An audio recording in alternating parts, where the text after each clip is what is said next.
श्री राम अवतार की अगली कथा स्वयंभू मनु और उनकी पत्नी शत्रुपा की है, जिनसे यह अनुपम सृष्टि हुई है। मानव सृष्टि के आदि मानव का दाम्पत्य धर्म इतना प्यारा था कि गृहस्थ जीवन में रहते हुए बहुत समय तक राजकाज किया और सब प्रकार से भगवान की आज्ञा शास्त्रों की मर्यादा का पालन करते हुए बुढ़ापा आ गया, पर विषयों से वैराग्य नहीं हुआ। इस बात को लेकर उनके मन में बहुत दुख था। गोस्वामी जी कहते हैं, बरबस राज सूतहि तब दीना, नारी समेत गवन बन के अपने पुत्र उत्तानपाद को जबरदस्ती राजकाज सो अपनी रानी सहित वन चले। राजा रानी हृदय में हर्षित होकर तीर्थों में श्रेष्ठ नैमिषारण्य पहुँचे। वहाँ हर्षित होकर उन्होंने गोमती के निर्मल जल में स्नान किया। वहाँ ज्ञानी मुनियों ने उनको धर्म धुरंधर राजऋषि जन आदर पूर्वक सारे तीर्थों को कराया। फिर वे श्री हरि के लिए तप करने लगे। 30,000 वर्षों तक तप किया। यद्यपि तपस्या करते करते उनका शरीर ऐसा हो गया मानो किसी ने हड्डियों में चमड़े का कपड़ा पहना दिया हो। उनका अपार तप देखकर ब्रह्मा,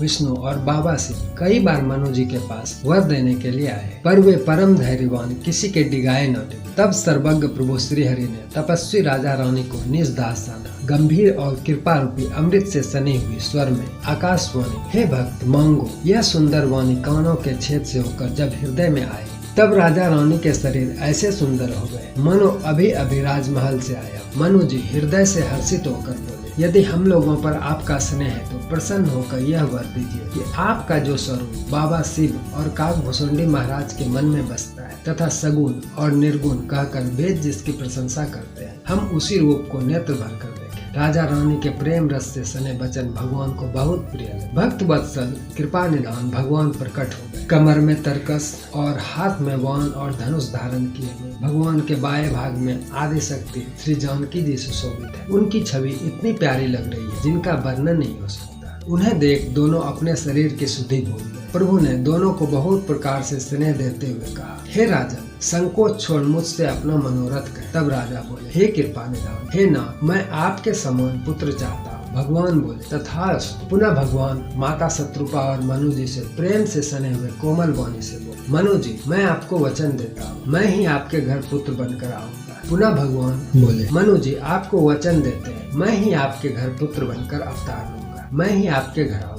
अब आप इंद्र की नगरी अमरावती में जाकर सुख से वास करें। कुछ काल बीत जाने पर आप अवध के राजा होंगे, तब मैं आपका पुत्र होऊंगा और आप दोनों का मनोरथ पूर्ण करूंगा। ऐसा कहकर कृपा निधान भगवान अंतर्ध्यान हो गए और त्रेता युग में भगवान श्री हरि ने दोनों के तप को फलीभूत कर राम अवतार लिया। भगवान के यश गान को सुनने के लिए आपका आभार। आपको यह कथा कैसी लगी आप कमेंट कर बताएं। आगे की कथा अगले अंक में। तब तक के लिए जय सिया राम।